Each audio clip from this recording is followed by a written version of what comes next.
probinsya ng Candelaria, Quezon ay may sikat na burol na dinarayo ng mga lokal at karatig bayan nito. Naging paboritong pasyalan ito dahil higit na magandang pangmisdan ang mga tanawin mula sa ibabaw ng burol. Ngunit pagdating sa tuktok nito ay may bagay na nakapagtataka, ang abandonadong telco site. Bakit nga ba dito itinayo ang telco site na ito? Ano nga bang dahilan sa paglipas ng ilang taon ito ay nabandona? May kinalaman kaya ang ilan nakasisindak na urban legend o ang mabilis na pagbabago ng teknolohiya?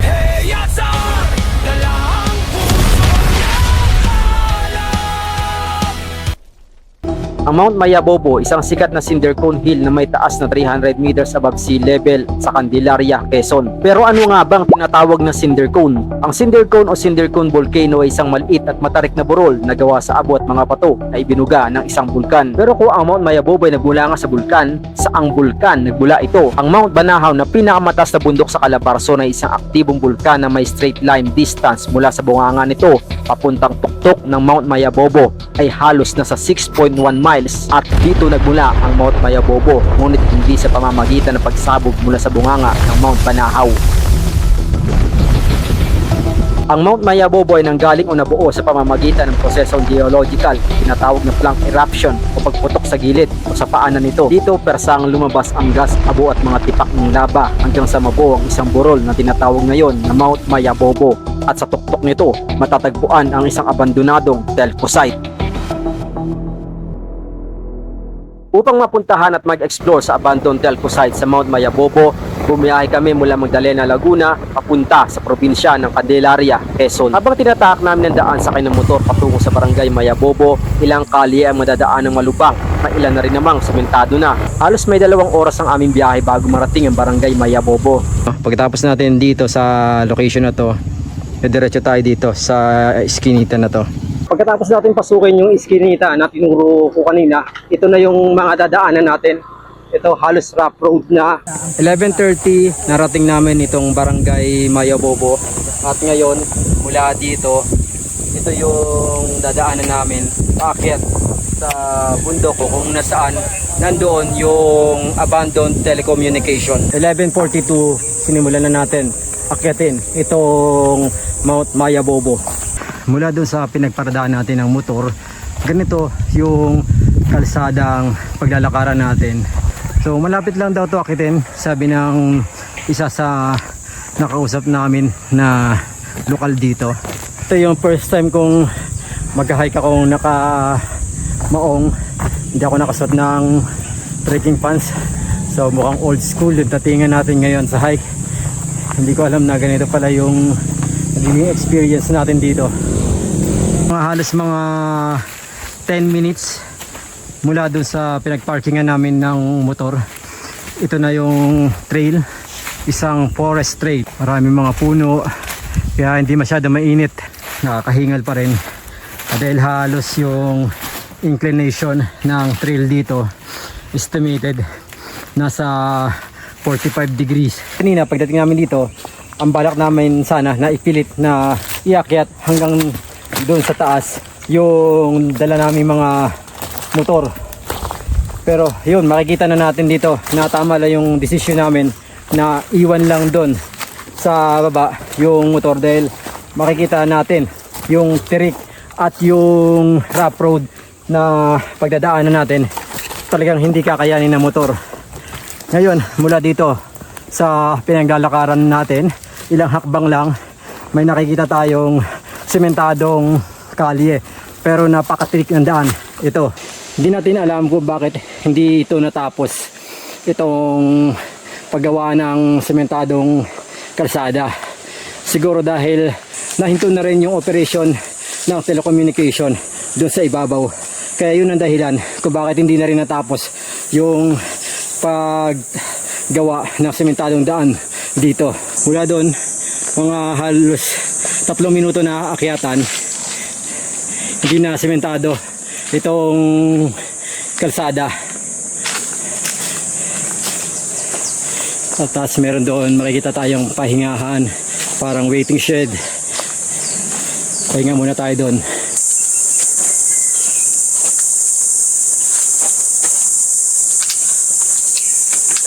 mula dito sa waiting shed, no, nagpahinga kami saglit.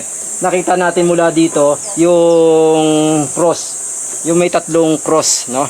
So maaari ito na yung location ng grotto ng lugar na to. Ngayon tara, puntahan natin.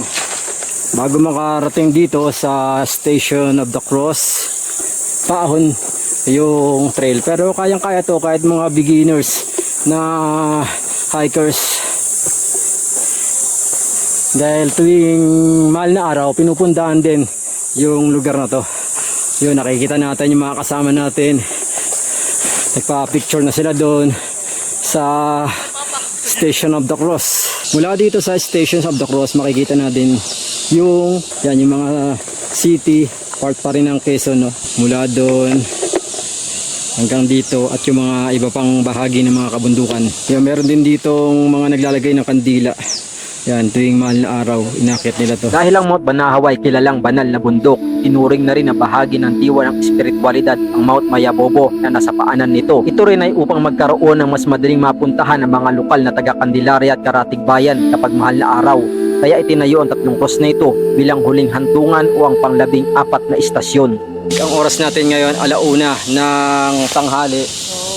Pagkatapos natin dito mananghalian sa Station of the Cross, hahanapin namin ngayon yung abandoned telecommunication. Sana hindi kami mahirapan na hanapin yung abandoned places, yung abandoned telecommunication na to dito sa kabundukan ng Mayabobo.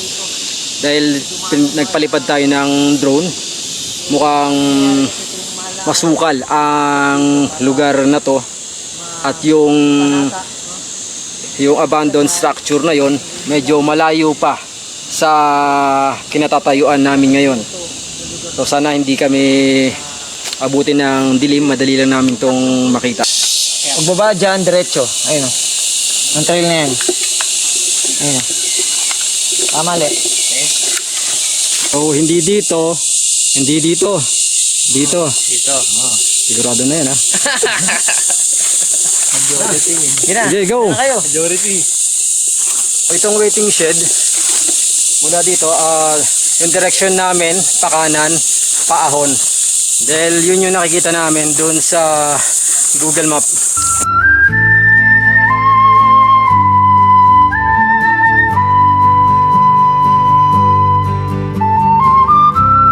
Nandito tayo ngayon, naglalakad sa possible na trail papunta doon sa abandoned telecommunication.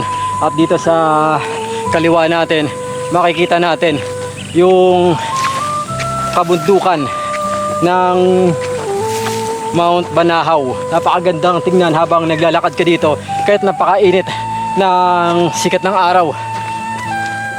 Dahil yung paligid, no, yung trail na pinaglalakaran natin, grassland, at walang puno sa gilid natin na nagbibigay lilim. Kaya ramdam na ramdam natin yung matinding sikat ng araw. Okay, ilang minuto lang mula doon sa Station of the Cross, pero matatarik yung mga trail. Hindi na natin kailangan dumiretso dito. So sa kanan makikita natin yung paangat na to na trail, at nandun sa sulok ng kakahuyan makikita yung abandoned telecommunication. Tara, punta na natin.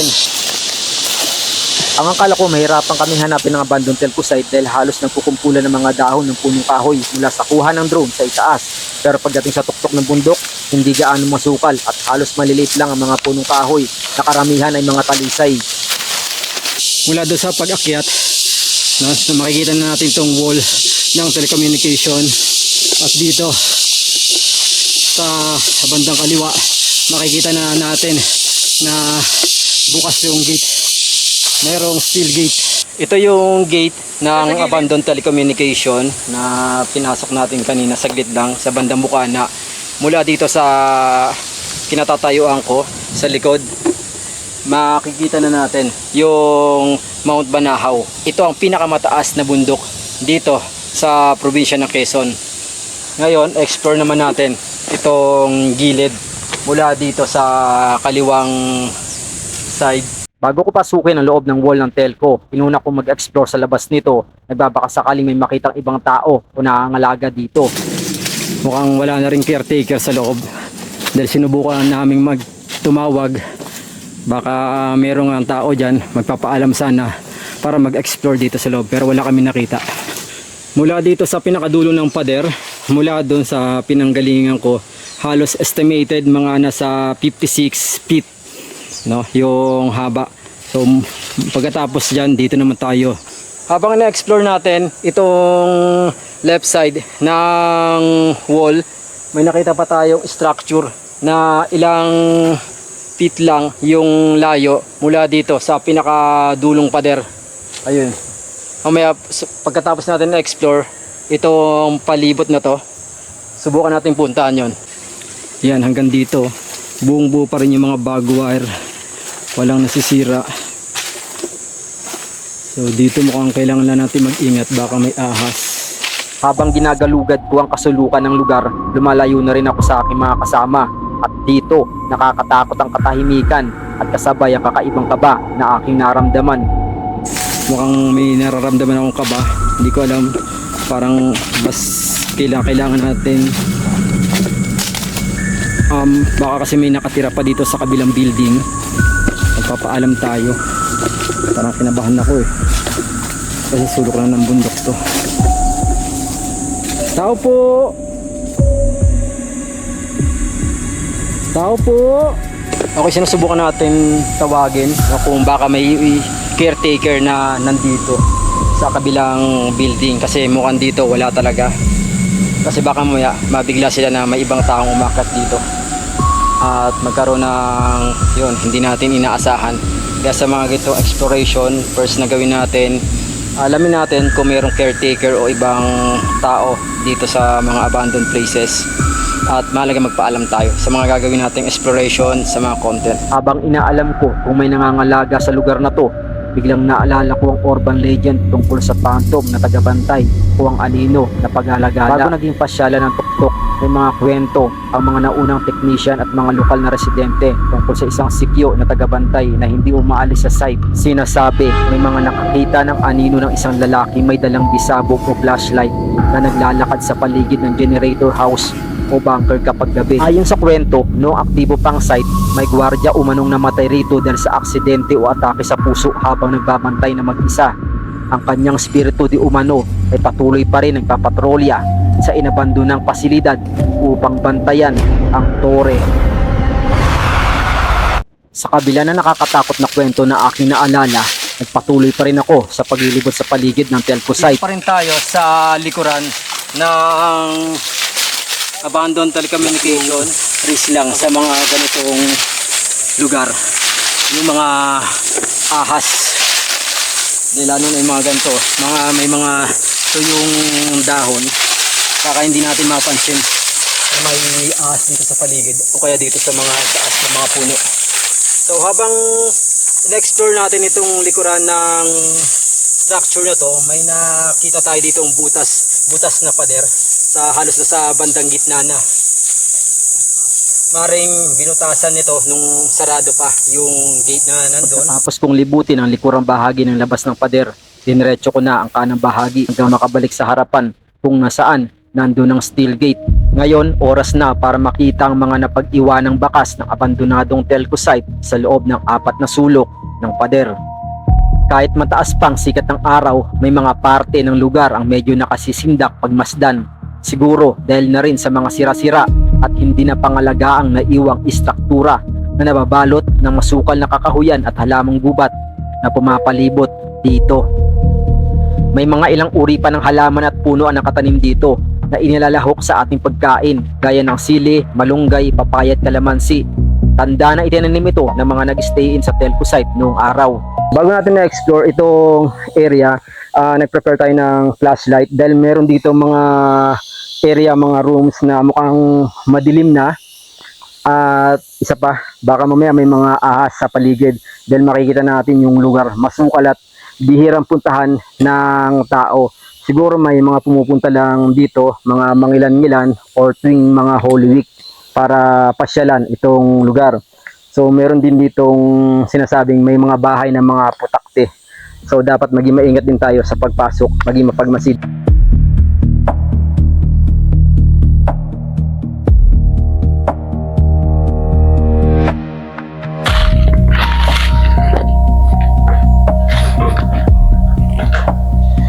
So mukhang bakal itong flooring na to. Sobrang kalawang na. Baka bumigay at bumuslo tayo sa ilalim. Dahil mukhang matalas to once na bumigay itong kinakalawang na bakal.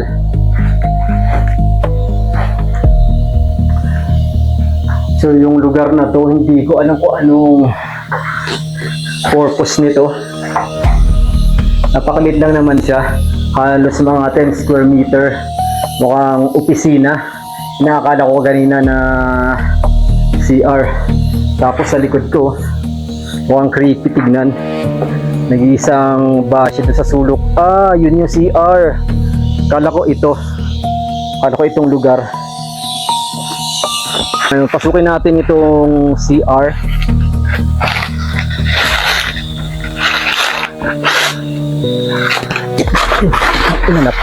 Guys, di mo, napaurong ako, nabigla ako. Yan, yung sinasabing bahay ng putak. Napakalaki. Nakikita niyo yung butas na yon. Baka habulin tayo, kaya huwag na tayong dumiretso dito. Dahil makikita naman natin yung purpose ng structure na to. Ayan, confirm na isang atong comfort room. Dahil makikita natin yung bowl, basag na, nandun, tinakpan ng plywood. At dito mukhang shower siya. Ngayon pasukin natin itong kabilang structure. Hindi siya concrete, steel siya, no? Bakal.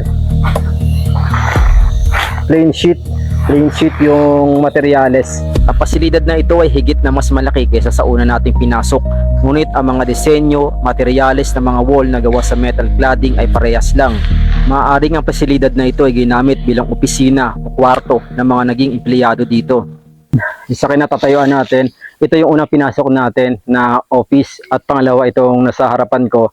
Nakikita natin yung butas na nasa gitna sa likod ng compound na to. Ngayon doon tayo dadaan para puntahan yung structure na nakita natin kaganina habang in-explore natin yung likuran ng pader. Mula dito na sa opisina, bago bago tayo lumuwas dito sa butas, may nakita pa tayo dito isang structure na halos wala ng bubong, mga concrete na flooring, yung wall sa likod, at yung mga poste. Meron pa tayong nakikita doon na mukhang mga safety box siya. So hindi ko alam kung anong purpose nito. Siguro nandun talaga yung mga main electrical panel, wiring, siguro nandyan. And dito siguro yan, nandito rin yung mga database. Tingin ko sa akin lang guys, sa theory ko lang, nandito yung pinaka main panel, mga database. And dito pa, siguro mga supporting electrical equipment, wiring na nandyan. So siguro yung mga nakakaalam kung ano yung purpose talaga nitong structure dito, comment na lang kayo sa comment box natin para malaman rin na ilang mga viewers natin kung ano talaga yung naging purpose ng lugar na to. Base sa ating paghahanap ng impormasyon sa abandoned telco site dito, ito ay may kwentong nakatali sa kasaysayan ng telecommunication sa bansa noong panahon ng monopolyo ng PLDT.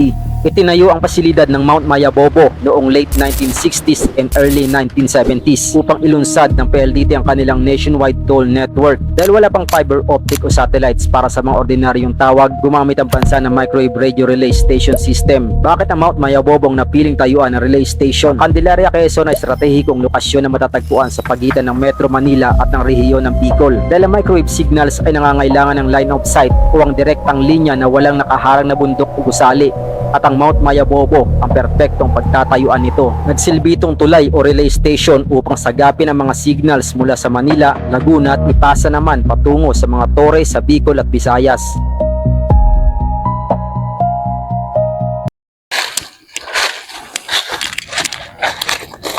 Ngayon, pinasok ko na ang butas ng pader upang madaling makapunta sa isa pang struktura. Ito ang likurang bahagi ng pasilidad na ito kung saan nakaharap din sa likuran ng pader na ating unang pinasok.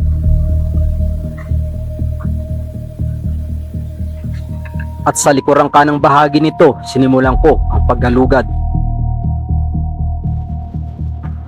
Maaring ito ay silid na nasira na ang bubong maaaring taguan ng pyesa na gamit para sa pag-aayos ng mga nasirang generator at iba pang equipment dito.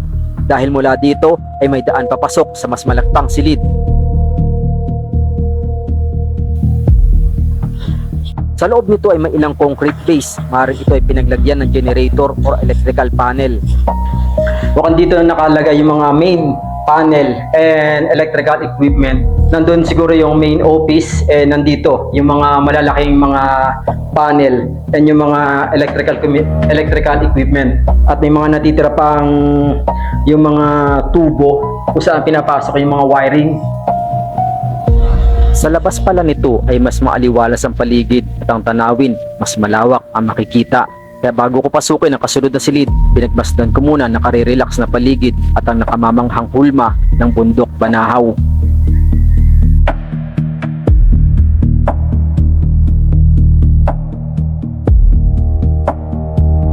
So pagpasok natin dito sa pangalawang room, so connected nga yung isang bintana doon dito sa pinto na to.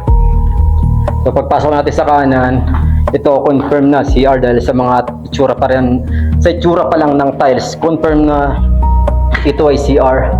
And dito at dito merong room na tingin ko na sa 10 square meter pa rin siya. Ayan, marami ng mga vandalism. So hindi ko alam kung anong purpose nito, no? Kung office pa rin ba siya, tas ito yung CR. Pero dito, dahil tiles pa rin siya. Ang kasunod na silid ay naisip kong isang shower room ng mga empleyado dahil sa mga tiles na nakadikit sa pader. So check natin kung may mga connections siya ng shower para malaman natin kung ilang shower ang nandito or ito talaga ay CR. Dahil yung tiles niya Ewan ko lang guys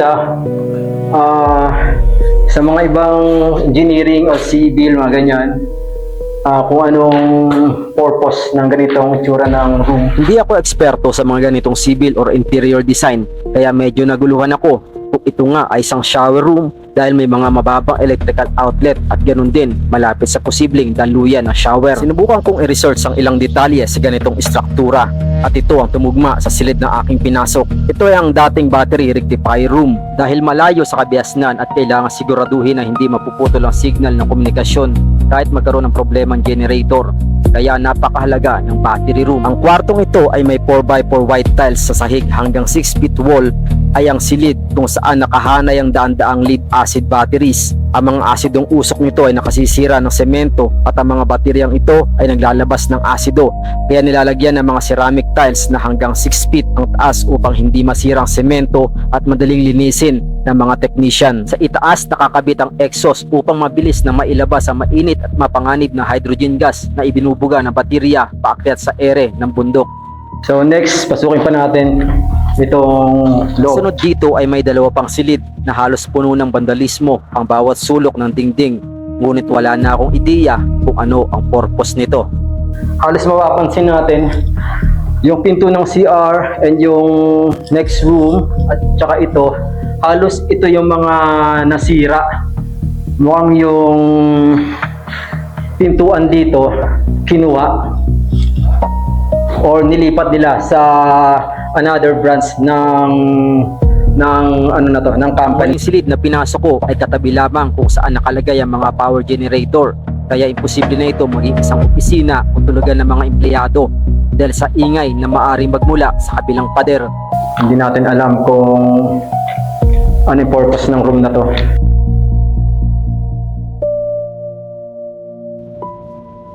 Pinuntahan ko rin ang likuran at inakyat ang rooftop nito.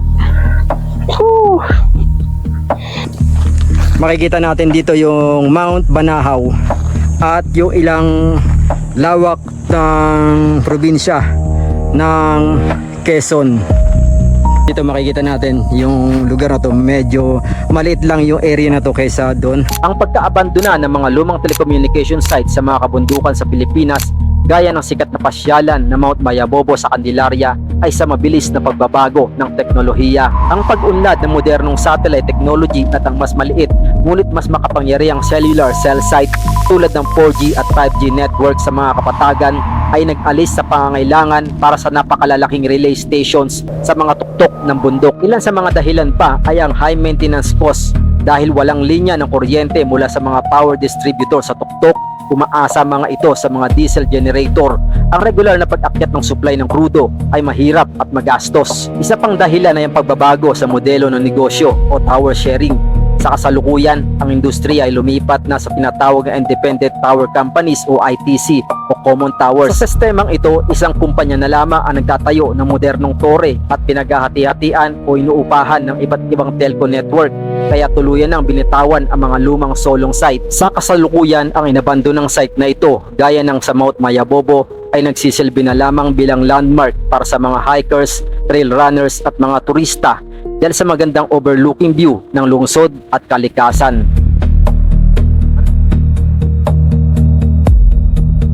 Ito